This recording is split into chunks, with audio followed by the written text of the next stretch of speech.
This is Railway Profiles, the series where we spotlight one of the many engines that belong to Sodor's railways.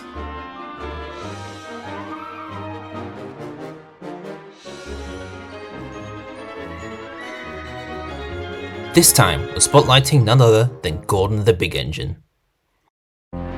Gordon is an experimental prototype for the LNER A1 class, built in Doncaster in 1921.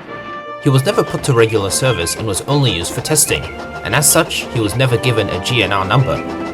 His design exhibited several faults which were rectified with the following batch of Pacifics, and as such, Gordon was no longer of use to the Great Northern Railway. In 1923, once the first batch of A1s were built, he was bought at a bargain by the Fat Director, whose railway was dealing with an engine shortage at the time. After some trials along with two other loaned engines, Gordon was assigned to the Northwestern Railway's express service. Gordon would take the train twice a day from Tidmouth to Barrow-in-Furness on a punctual schedule. This privilege would, however, make him fall in the smokebox, and he believed goods trains were beneath him. When pulling one, he got stuck on a hill in the middle of the line and had to be rescued, and soon thereafter, the landmark was called Gordon's Hill. Gordon underwent a rebuild in 1939, when he was sent to Crewe to amend problems surrounding his valve gear. The Fat Director and Sir William Stanier rebuilt his valve gear and running board to fix these issues.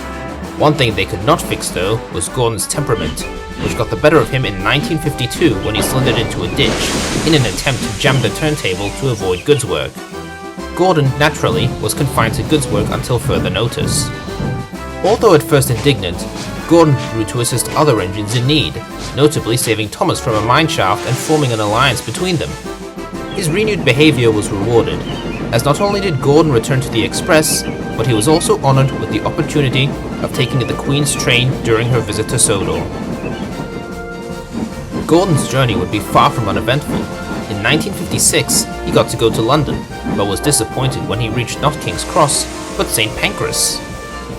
A few years later, Gordon found that all of his brothers had been scrapped, all but one, the Flying Scotsman, who came to visit in 1967, and Gordon got to meet him for the first time in decades.